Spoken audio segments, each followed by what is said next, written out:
অনেকে আছেন প্রে আউটের এই ধরনের প্রবলেমগুলো ফেস করছেন। আসলে এই ধরনের প্রবলেমগুলো কেন হয় অথবা এ ধরনের প্রবলেমগুলো আসলে আপনার করণীয় কি সেটা কি আপনি জানেন? যদি না জেনে থাকেন তাহলে আজকের এই ভিডিওটি আপনার জন্য মনোযোগ সহকারে দেখার চেষ্টা করবেন। বন্ধুরা, আমার হাতে একটি আইডি দেখতে পাচ্ছেন, যেখানে উনি কিন্তু কন্টেন্ট মডারেশন সেটআপ পেয়েছেন, স্টার সেটআপ পেয়েছেন, মানে সব ধরনের সেটআপ উনি পেয়েছেন। প্লাস ওনার কিন্তু ব্যালেন্সে $300 মতো যুক্ত হয়ে আছে এবং সেই টাকাগুলো কিন্তু উনি তুলতে পারছেন না, বা সেই টাকাগুলো কিন্তু ওনাকে ফেসবুক থেকে পেড করা হচ্ছে না। কেন পেড করা হচ্ছে না, কারণটা কি, চলুন সেটা একটু দেখে নিচ্ছি। বন্ধুরা, আমার হাতে যে আইডিটা দেখতে পাচ্ছেন, এখানে কি লেখা রয়েছে, প্রথম লেখাটার দিকে একটু লক্ষ্য করুন। এই যে দেখতে পাচ্ছেন, এখানে একটা অপশন দেখেন, এখানে লিখেছেন add your tax info to get paid. এখানে কি বলেছেন, এখানে বলেছেন অ্যাড ইউর মানে যুক্ত করুন আপনার, তারপর লিখেছেন ট্যাক্স ইনফো মানে ট্যাক্স সংক্রান্ত যত তথ্যগুলো আছে সেগুলো, তারপরে লিখেছেন টু গেট পেড মানে তারপরে আপনাকে পেড করা হবে আপনার আর্নিংকৃত যে ডলারগুলো আছে সেগুলো। এটা হলো প্রথম। দ্বিতীয় নম্বরে কি রয়েছে আমরা সেটা একটু দেখি। দেখুন, ওনার নামে কিন্তু সেই ব্যাংক অ্যাকাউন্টটা কিন্তু কমপ্লিট করা হয়ে গিয়েছে অলরেডি, আপনারা দেখতে পাচ্ছেন ব্যাংক নাম্বারটাও কিন্তু এখানে অলরেডি যুক্ত করা আছে। এবং নিচে যদি একটু লক্ষ্য করেন, সেখানে দেখতে পাচ্ছেন, এই যে দেখতে পাচ্ছেন W8 ফর সার্ভিস যেটা রয়েছে সেটাও কিন্তু এখানে গ্রিন কালার দেখাচ্ছে এবং ভেরিফাই দেখাচ্ছে। একটু লক্ষ্য করে দেখুন, ভেরিফাই দেখাচ্ছে।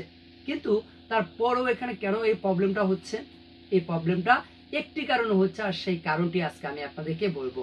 দেখবেন সাম্প্রতিক সময় ফেসবুকে অনেকের ভিডিও দেখি যে অনেকে বলে যে প্রে আউট সেটআপ আমি এনআইডি কার্ড দিয়ে করে দেই, আমার টিন সার্টিফিকেটের প্রয়োজন হয় না, আর টিন নাম্বার ছাড়াই কিন্তু আমি প্রে আউট সেটআপ করতে পারি, এবং আমি টিন নাম্বার ছাড়া প্রে আউট সেটআপ করে আইএনআইডি কার্ড দিয়ে করে আমি ভাইরাল হয়ে গিয়েছি। এমন অনেক লোকই আছেন, বা ফেসবুকে এখনো অনেকেই এমন ডাক্তার আছেন। তো তারা যে কাজটি করেন আমি আপনাদেরকে দেখাই। উনি যে কাজটা করেছেন, উনি কোনো না কোনো একজন কন্টেন্ট ক্রিয়েটরকে দিয়েছেন যে ভাই আমার এই প্রে আউট সেটআপটা আপনি একটু করে দেন। তখন ওনাকে বলছে আপনার কি কি লাগবে আমার বলেন। তখন উনি বলছে আপনার শুধু ব্যাংকের অ্যাকাউন্ট নাম্বারটা হলে চলবে আর এনআইডি কার্ড হলে চলবে, আর কিছু প্রয়োজন নেই। দেখুন, একটা ব্যাংক অ্যাকাউন্ট সেট আপ করতে হলে বা একটা প্রে আউট সেট আপ করতে হলে 5টা ডকুমেন্টস সবচেয়ে গুরুত্বপূর্ণ। কি কি লাগে একটু জেনে নেই, অনেকেই হয়তো জানেন।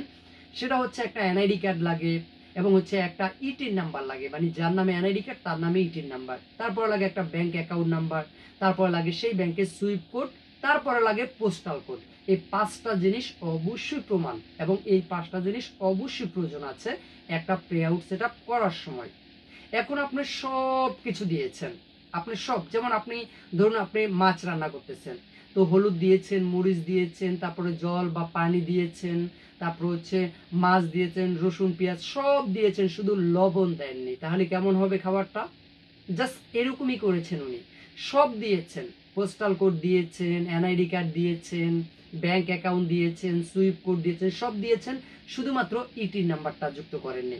আর ইটির নাম্বারটা যুক্ত না করার কারণেই কিন্তু এই প্রবলেমটি ফেস করছেন। তো এখন কথা হচ্ছে, এখন কি উনি ইটির নাম্বারটা যুক্ত করতে পারবেন না? হ্যাঁ, এখন উনি ইটির নাম্বারটা যুক্ত করতে পারবে। তবে ইটির নাম্বারটা এখন যদি উনি যুক্ত করতে চায়, তাহলে উনি ভালো কোনো কন্টেন্ট ক্রিয়েটরের শরণাপন্ন হতে হবে, কারণ উনি নিজে চেষ্টা করে পারবে না। আর এই কাজটা আজকে আমি করবো, আমি আপনাদেরকে একটু দেখাচ্ছি। কারণ এইখান থেকে আমি যদি একটা একটা করে করে আপনাদেরকে দেখাই, ভিডিওটা 10 থেকে 15 মিনিট হয়ে যাবে। এই জন্য আমি এটা করে আমি এটার জন্য আবার নেক্সট ভিডিও নিয়ে আসবো। আমি দেখাচ্ছি আপনাদেরকে। এখানে বলেই দিয়েছে add your tax info to get paid, মানে আপনি ট্যাক্স সংক্রান্ত তথ্যটা যোগ করুন, তবে আপনাকে পেড করা হবে আপনার আইনকৃত টাকাগুলো। এবং এখানে বলেছেন অ্যাড ইনফো, তারপরে যে এখানে দেখতে পাচ্ছেন এখানে অ্যাড এর অপশন লেখা রয়েছে। তবে আপনারা কখনো যদি এই ধরনের অপশন থাকে, এই যে এখানে অ্যাড রয়েছে, অ্যাডে ক্লিক করবেন না, এই অ্যাডে ক্লিক করবেন না। যদি অ্যাডে ক্লিক করেন তাহলে পাশের স্ক্রিনটার দিকে লক্ষ্য করেন, এরকম হয়ে যাবে।